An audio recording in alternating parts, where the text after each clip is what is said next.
આજે આપણે જે તૈયારીઓ કરી રહ્યા છે વડોદરા શહેરમાં આપ જાણો છો કે 14મી ઓગસ્ટના તિરંગા યાત્રાને લઈને વડોદરા મહાનગરપાલિકા દ્વારા અત્યારે આયોજન કરવામાં આવી રહ્યા છે. લગભગ એક અઠવાડિયાનું મહેનત અમારી ટીમ દ્વારા અને સિટી પોલીસ તંત્ર દ્વારા કરવામાં આવી રહ્યા છે. આખા શહેરને અમે 15 ઓગસ્ટ અને તિરંગા યાત્રાને લઈને શહેરને પણ સારી રીતે ટ્રાયકલરમાં આપણે લાઇટિંગ પણ કર્યા છે. અલગ અલગ હેરિટેજ ઇમારતો અને સરકારી બિલ્ડિંગ્સ અને અમુક ભાગોમાં પણ અમે લાઇટિંગ કર્યા છે. બેઝિકલી પેટ્રિયોટિક ફિલિંગ છે. આપણે બધાને પેટ્રિયોટિક ફિલિંગ પણ યાદ કરવાની જરૂરિયાત છે. ઓલમોસ્ટ અમે 70 વર્ષ સુધી આગળ જઈ રહ્યા છે. ત્યારે 1947માં જે પાર્ટીશનની જે હોરર્સ હતી એ હોરર્સને પણ અમે કમાટી બાગમાં વ્હાઇટ હાઉસ ખાતે એક હોરર્સ ઓફ પાર્ટીશનની આજે એક ડેપિક્શન પણ કર્યા છે. Indira Gandhi national centre for arts અને બીએમસીએ સાથે મળીને કર્યું છે. આજના જનરેશનને જે તે વખતે જનરેશને જેટલું કુરબાની આપી, આ આઝાદી માટે કેટલા ધ્યાન આપ્યો, એટલે ત્યાગ કર્યું, આ બધાને યાદ કરતા પણ આ એક ડેપિક્શન આજે અમે કર્યા છે. આને સાથે સાથે આજ સાંજે જે તિરંગા યાત્રા છે વડોદરા શહેરમાં, આપ જાણો છો કે બાકી 3 મોટા શહેરમાં તિરંગા યાત્રા પતી ગયું છે અને છેલ્લે વડોદરા ખાતે થવાના છે. આમાં આજ આપણી મનોબળ વધારવા માટે માનનીય નાયબ મુખ્યમંત્રી શ્રી હરસંઘવી સાહેબ પણ સાંજે 4 વાગે પધારવાના છે. આપણે 4 થી 5માં કલાકૃતિઓ છે, અલગ અલગ સ્કૂલ, અલગ અલગ સંસ્થાઓ દ્વારા કલાકૃતિઓ કરવામાં આવવાના તૈયારી છે.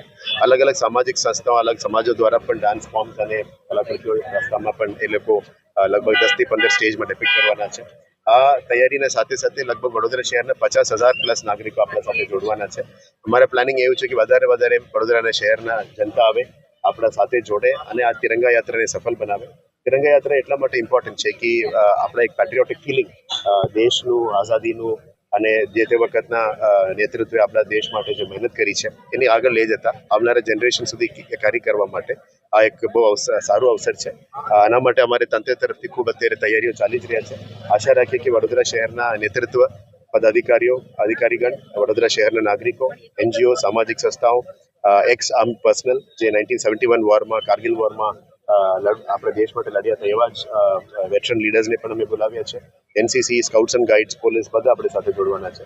પોલીસ તરફથી પણ બાઇક સ્ટન્ટ્સ અને અલગ અલગ કલાકૃતિઓ દ્વારા એમને પ્રાઇડ અને સાયબર સિક્યોરિટી ઉપર પણ એ લોકો થોડું ડેપિક્શન્સ કરવાના છે.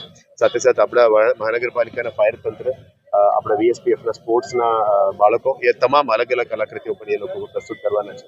આશા રાખીએ કે આ ભવ્યથી ભવ્ય તિરંગા યાત્રા જે ગયા વર્ષથી એના કરતાં ભવ્ય પણ આ વખતે કરી શકાય એવા આશા રાખીએ છીએ. વરસાદની માહોલ પણ છે, પણ આપ જોઈ શકો છો કે તમામની મનોબળ બહુ સ્ટ્રોંગ છે. આશા રાખીએ કે આ કામ વ્યવસ્થિત થાય અને આજના તિરંગા યાત્રા આપણા માટે સફળ બનાવવા માટે મીડિયાના મિત્રો મારફતે અમે તમામ વડોદરા શહેરના જનતાને પણ ખુલ્લામાં આમંત્રણ અમે આપીએ છીએ.